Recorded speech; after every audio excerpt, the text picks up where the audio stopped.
Welcome to Educlick your online study partner. Good morning दोस्तों, आपका बहुत बहुत स्वागत है आपके अपने यूट्यूब चैनल एजुक्लिक में।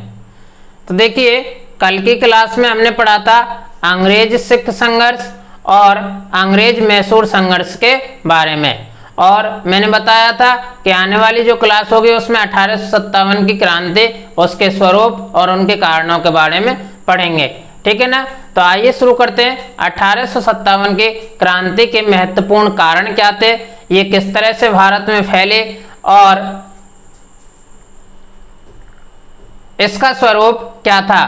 तो देखिए, 1857 की क्रांति से पहले यानी कि लगातार 100 वर्षों तक अंग्रेजी साम्राज्य को विभिन्न भारतीय प्रांतों, राज्यों, किसानों और जनजातियों के आंदोलन को सहन करना पड़ा। लेकिन 1857 में क्या हुआ कि एक संगठित प्रतिरोध का सामना करना पड़ा था अंग्रेज लोगों को, क्योंकि 1857 की क्रांति में सभी लोगों ने मिलजुल कर एक साथ भाग लिया, लेकिन फिर भी यह क्रांति विफल हो गई। अब विफल क्यों हो गई? क्योंकि अंग्रेजों ने क्या किया कि देशी राजाओं में जो आपसी फूट पड़ी हुई थी उस फूट का फायदा उठाया। ठीक है, और इस क्रांति को 1857 की क्रांति को अंग्रेजों ने विफल कर दिया। तो आइए जानते हैं 1857 की क्रांति के बारे में। 1857 की क्रांति का स्वरूप क्या था?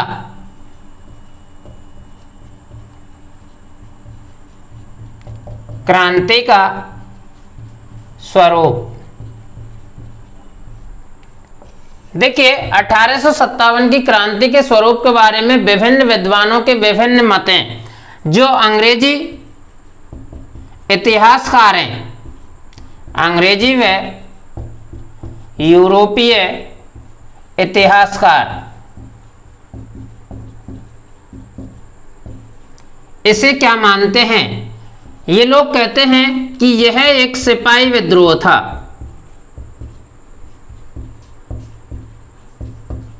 ठीक है, कई इतिहासकार कहते हैं कि यह एक सामंती प्रतिक्रिया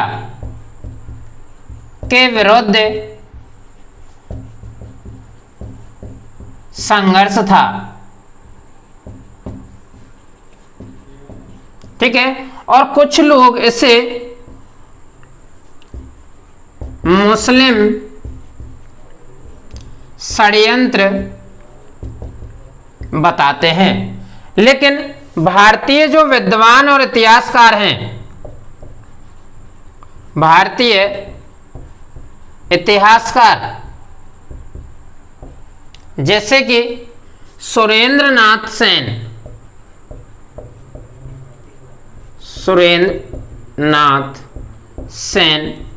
ये क्या कहते हैं कि यह विद्रोह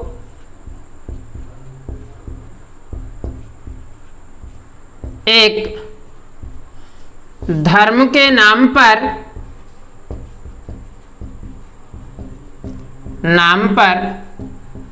शुरू हुआ था और स्वतंत्रता संग्राम पर खत्म हुआ। ठीक है, ऐसा कौन बताते हैं? सुरेंद्रनाथ सेन कहते हैं कि यह जो विद्रोह था एक धर्म के नाम पर शुरू हुआ था और स्वतंत्रता संग्राम पर जाकर के यह खत्म हुआ था। इन्हीं के साथ साथ वीडी सावरकर, विनायक दामोदर सावरकर, ये क्या कहते हैं? इन्होंने अपनी एक पुस्तक लिखी, the war of Indian independence. ठीक है, यानी कि भारत का स्वातंत्र समर, ये पुस्तक लिखी थी। इस पुस्तक में विनायक दामोदर सावरकर, वीडी सावरकर कहते हैं कि यह एक स्वतंत्रता के लिए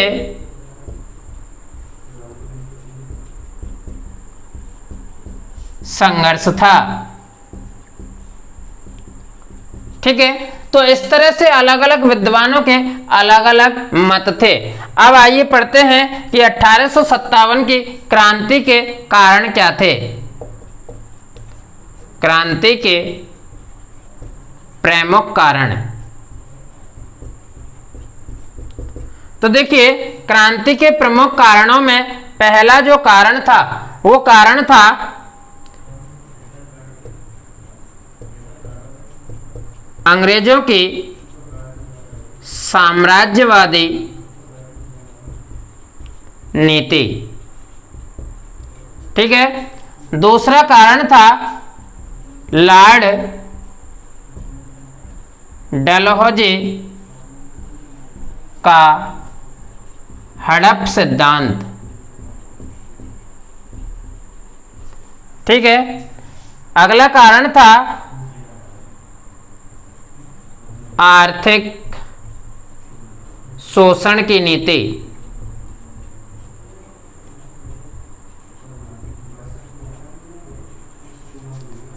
धार्मिक कारण।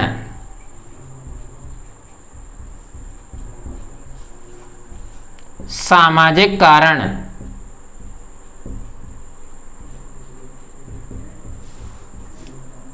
राजनीतिक कारण।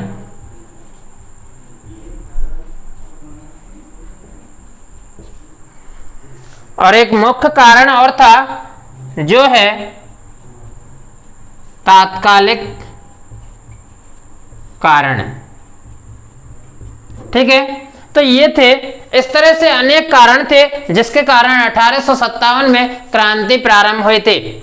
एक बार यहां तक दोबारा देखते हैं कि 1857 की क्रांति एक जन संगठित विद्रोह था, लेकिन अंग्रेजों ने देशी राजाओं के आपसी फूट के कारण इस आंदोलन को दबा दिया था। इस क्रांति का जो स्वरूप था वो विभिन्न विद्वानों के अनुसार अलग अलग प्रकार के मत से है। अंग्रेजी व यूरोपीय इतिहासकार इसे सिपाही विद्रोह या सामंती प्रतिक्रिया के विरुद्ध संघर्ष बताते हैं, जबकि कुछ कहते हैं कि यह मुस्लिम षड्यंत्र का एक प्रकार था।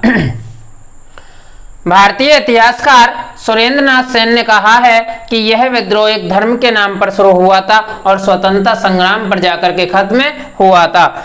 इसी तरह विनायक दामोदर सावरकर, जिन्हें वीडी सावरकर कहते हैं, इन्होंने एक पुस्तक लिखी थी the war of Indian independence, Bharat का स्वतंत्र समर। इन्होंने अपनी पुस्तक में बताया कि यह एक स्वतंत्रता के लिए संघर्ष था। ठीक है, क्रांति के प्रमुख कारण क्या थे? तो उनमें पहला मुख्य कारण था अंग्रेजों की साम्राज्यवादी नीति। इसके अलावा लॉर्ड डलहौजी का हड़प सिद्धांत, यही कहलाया था व्यक्तिगत सिद्धांत। ठीक है, अगला कारण था आर्थिक शोषण की नीति, धार्मिक कारण, सामाजिक कारण, राजनीतिक कारण और तात्कालिक कारण। तो यहां तक नोट कीजिए। अब पढ़ेंगे क्रांति का विस्तार। 1857 की क्रांति का विस्तार। देखिए, 1857 की क्रांति की शुरुआत बैरकपुर, एक पश्चिमी बंगाल में सैनिक छावनी थी, वहां से माना जाता है। और इस क्रांति का जो प्रमुख और तात्कालिक कारण माना जाता है वो यह माना जाता है कि जो भारतीय सैनिक थे उन्हें पुरानी बंदूकों के स्थान पर नई एनफील्ड राइफलें जो दी गई थी उनको चलाने के लिए उनमें जो कारतूस भरे जाते थे उन कारतूसों के खोल को मुंह से खोलना पड़ता था। ठीक है, तो यह जो कारतूस जो थे, इनके जो खोल थे वो गाय व सूअर की चर्बी से बने हुए थे, तो भारतीय सैनिकों ने इन्हें चलाने और खोलने से मना कर दिया। ठीक है, तो सर्वप्रथम पश्चिम बंगाल की बैरकपुर छावनी में मंगल पांडे नामक ब्राह्मण ने इसका विरोध किया था और उसे सजा के रूप में पीट करके मृत्युदंड दे दिया था। ठीक है, तो आइए देखते हैं कि इस क्रांति की शुरुआत पश्चिमी बंगाल के बैरकपुर छावनी से होती है। देखिए,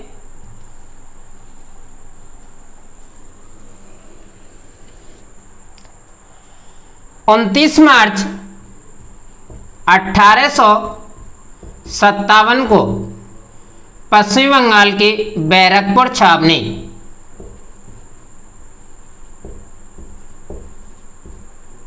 ठीक है, ये पश्चिम बंगाल की बैरकपुर छावनी है। ब्राह्मण सैनिक मंगल पांडे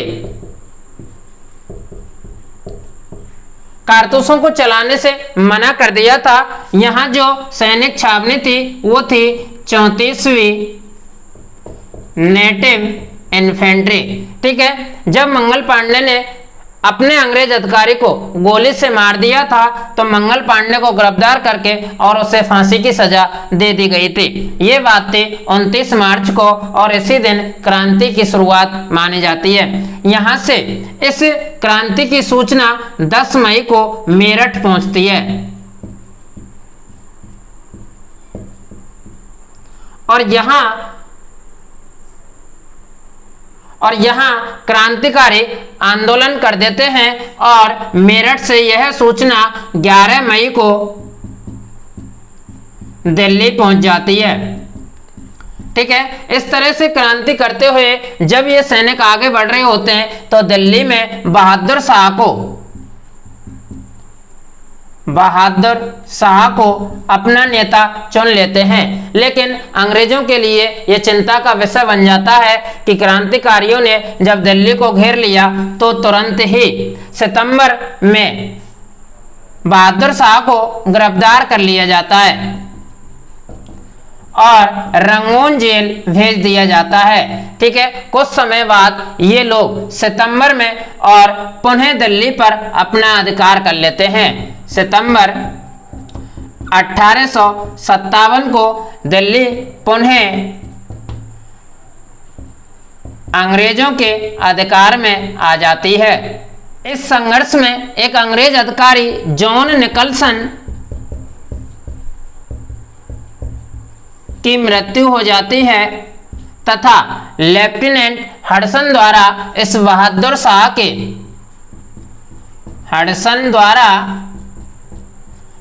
शाह के 2 पुत्रों की हत्या कर दी जाती है। ठीक है, इसके बाद क्रांति की सूचना लखनऊ, इलाहाबाद, झांसी, कानपुर आदि स्थानों पर पहुंच जाती है और 4 जून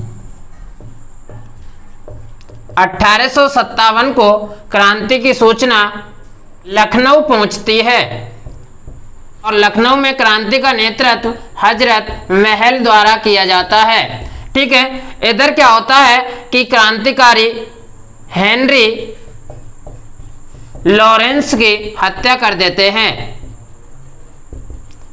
और लखनऊ की रेजिडेंस को अपने कब्जे में ले लेते हैं और कुछ समय बाद 1858 में सितंबर 1858 में कॉलिन कैंपबेल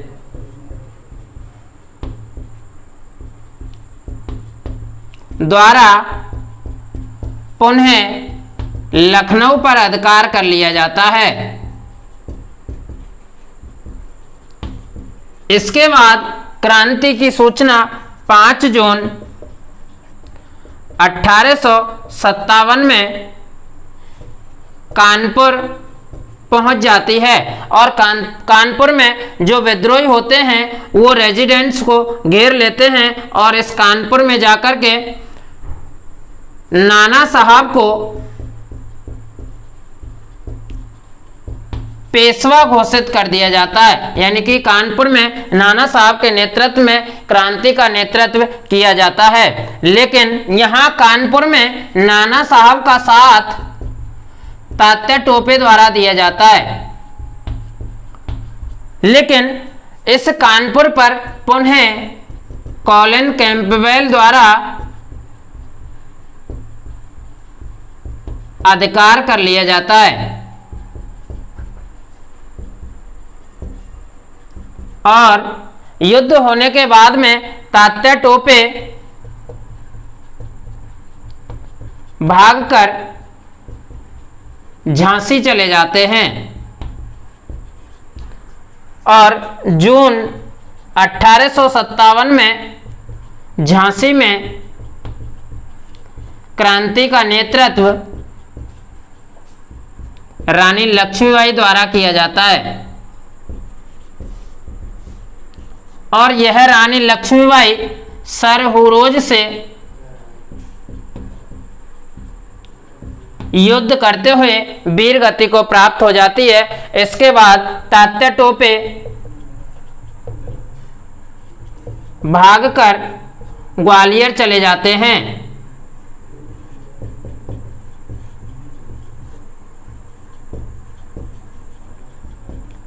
जहां तात्या टोपे को इन्हीं के एक साथी द्वारा गिरफ्तार करवा दिया जाता है और अप्रैल 1859 में तात्या टोपे को फांसी दे दी जाती है।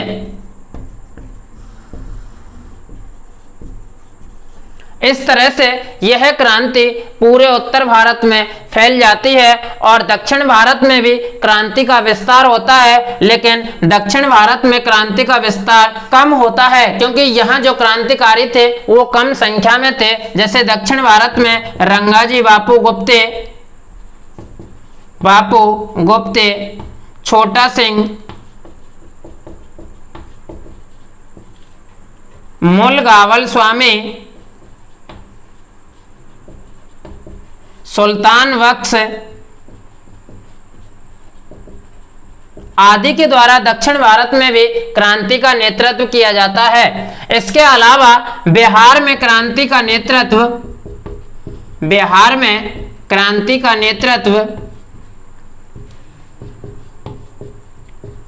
80 वर्षीय जगदीशपुर निवासी कुंवर सिंह द्वारा किया जाता है।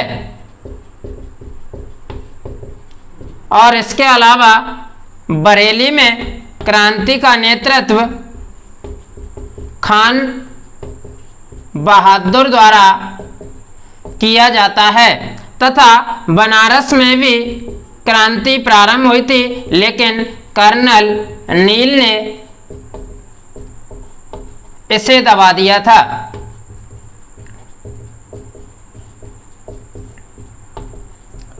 तो ये भारत में क्रांति का स्वरूप था। एक बार दोबारा देखते हैं कि 1857 की क्रांति का जो तात्कालिक कारण था वो था गाय व सुअर की चर्बी युक्त कारतूसों को चलाने से भारतीय सैनिकों द्वारा इनकार करना। जब भारतीय सैनिकों ने इन कारतूसों को चलाने से इनकार कर दिया तो अंग्रेज अधिकारियों द्वारा उन्हें यातनाएं दी गई और सर्वप्रथम 34वीं नेटिव इन्फेंट्री में बैरकपुर छावनी में मंगल पांडे नामक ब्राह्मण ने अपने सैनिक अधिकारियों को मौत के घाट उतार दिया। तो मंगल पांडे की इस क्रांति की सूचना 10 मई को मेरठ पहुंच जाती है और मेरठ से ये क्रांतिकारी दिल्ली की तरफ आगे बढ़ते हैं और 11 मई को दिल्ली में बहादुर शाह को क्रांति का नेता चुन देते हैं।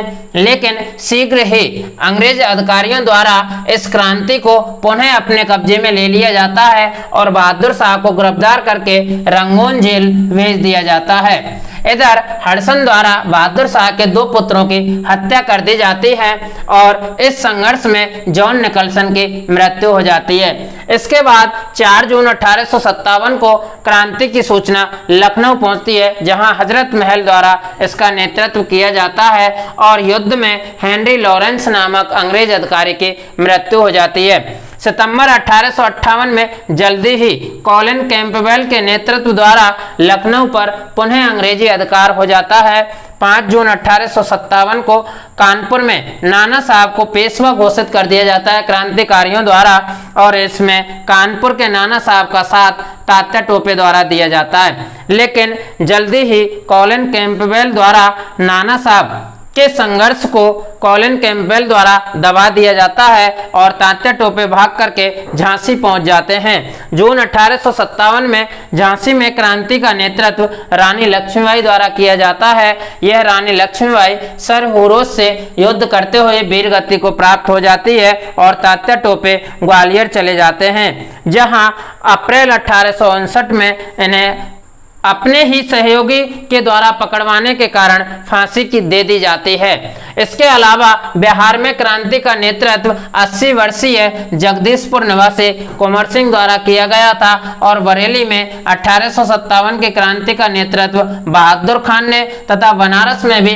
क्रांति हुई थी, लेकिन कर्नल नील ने इसे जल्दी ही दबा दिया।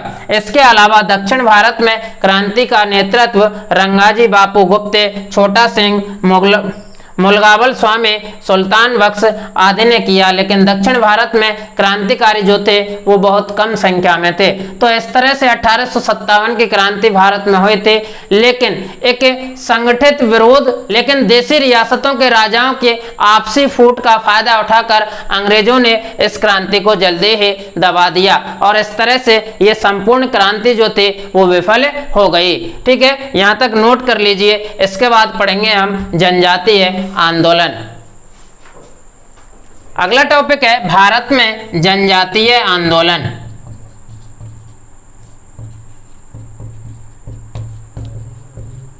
देखिए, भारत में जो जनजातीय आंदोलन थे उनकी शुरुआत कहां से होती है कि 1757 में प्लासी के युद्ध के बाद अंग्रेजों की बंगाल पर पकड़ मजबूत हो जाती है।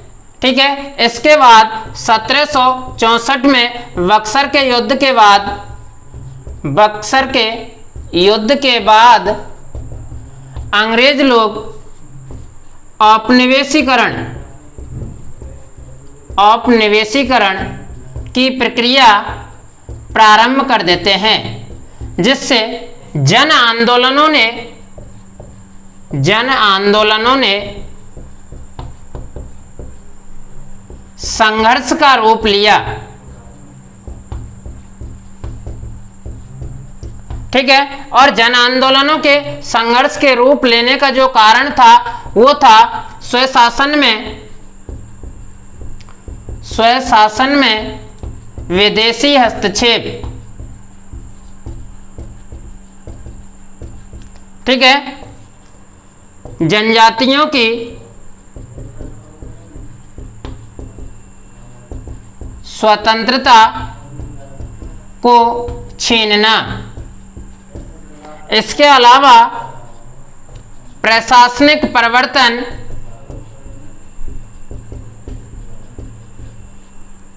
अत्यधिक कर भार तथा अर्थव्यवस्था का भंग होना और कुटीर उद्योगों का नाश होना। ठीक है, तो ये सब जनजातीय आंदोलनों के कारण हैं और इन कारणों से ही भारत में विभिन्न स्थानों पर जैसे बंगाल में और पूर्वी भारत में जनजातीय आंदोलन प्रारंभ हुए थे। क्वेश्चन की दृष्टि से जनजातीय आंदोलनों के जो मुख्य कारण हैं उनको याद रखना जरूरी है। प्रश्न में पूछ सकता है कि भारत में जनजातीय आंदोलन होने के प्रमुख कारण कौन कौन से थे। उनमें पहला था स्वशासन में विदेशी हस्तक्षेप, दूसरा जनजातियों की स्वतंत्रता को छीनना, प्रशासनिक परिवर्तन, अत्यधिक कर भार, अर्थव्यवस्था का भंग होना और जनजातीय लोगों के कुटीर उद्योगों का नाश होना प्रमुख कारण थे। ठीक है, तो आज की क्लास हम यही खत्म करते हैं और इससे आगे कल भारत में जनजातीय आंदोलन जैसे कि भील विद्रोह, रमोसी विद्रोह, कोल विद्रोह, संथाल विद्रोह, सन्यासी विद्रोह आदि के बारे में विस्तार से पढ़ाया जाएगा। यानी जो जनजातीय विद्रोह हैं उनके स्थान और उनके कारण कल बताएंगे। ठीक है, तो इससे संबंधित जो आज पढ़ाया गया है, इससे संबंधित जो भी नोट्स हैं वो पीडीएफ फाइल में डिस्क्रिप्शन बॉक्स में उपलब्ध करा दिए जाएंगे और नेक्स्ट क्लास में क्या पढ़ाया जाएगा ये आपको बता दिया गया। तो हमारी इस वीडियो को ज्यादा से ज्यादा लाइक और शेयर करें और चैनल को सब्सक्राइब करें। तो मिलते हैं कल के नेक्स्ट क्लास में। धन्यवाद।